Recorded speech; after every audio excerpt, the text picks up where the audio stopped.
अर्थात जैसा दूल्हा है अब वैसी ही बारात बन गई है। मार्ग में चलते हुए भांति भांति के कौतूहल यानी तमाशे होते जाते हैं। इधर हिमाचल ने ऐसा विचित्र मंडप बनाया है कि जिसका वर्णन ही नहीं हो सकता है। जगत में जितने छोटे बड़े पर्वत हैं जिनका वर्णन करके पार नहीं मिलता है, तथा जिन्हें वन, समुद्र, नदियां और तालाब थे, हिमाचल ने सबको निपटा भेजा है। वे सब अपने इच्छा अनुसार रूप धारण करने वाले सुंदर शरीर धारण कर सुंदरी स्त्रियां और समाजों के साथ हिमाचल के घर को पधारे। सभी स्नेह सहित मंगल गीत गाते हैं। हिमाचल ने पहले ही से बहुत से घर सजवा रखे थे। यथा योग्य उन स्थानों में सब लोग उतर गए। नगर की सुंदर शोभा देखकर ब्रह्मा जी की रचना चतुराई भी तुच्छ लगती है।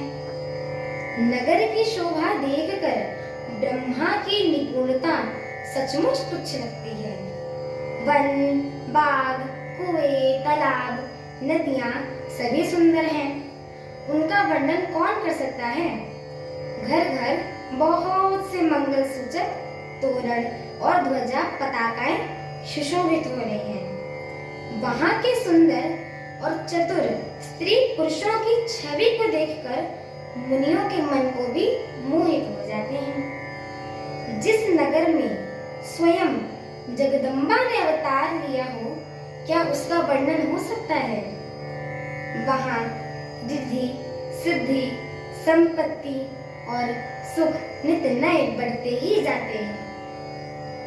बारात को नगर के निकट आई सुनकर नगर में चहल पहल मच गई, जिससे उसकी शोभा अत्यधिक बढ़ गई।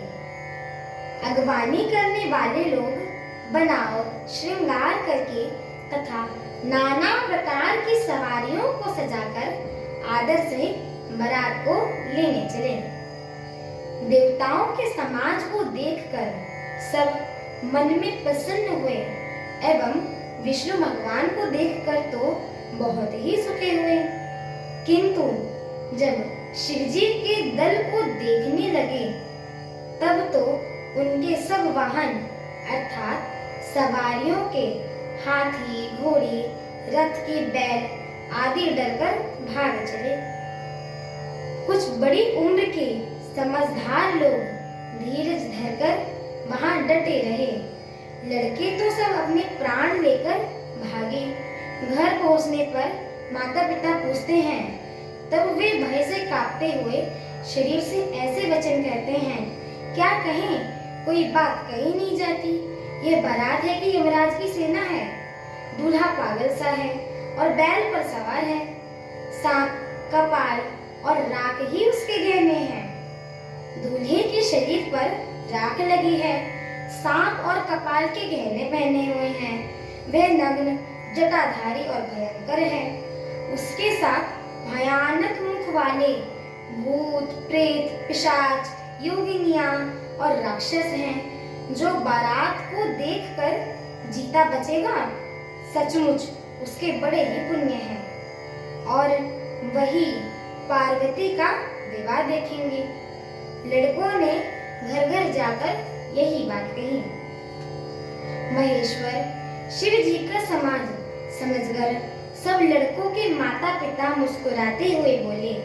उन्होंने बहुत तरह तरह से लड़कों को समझाया बुझाया कि निडर हो जाओ, डर की कोई भी बात नहीं है। मेरी आगे की कथा सुनने के लिए मेरे चैनल को लाइक, शेयर, सब्सक्राइब एवं कमेंट अवश्य करें। बोलिए सियावर रामचंद्र की जय हो, पवन सुत हनुमान की जय हो, जय श्री राम।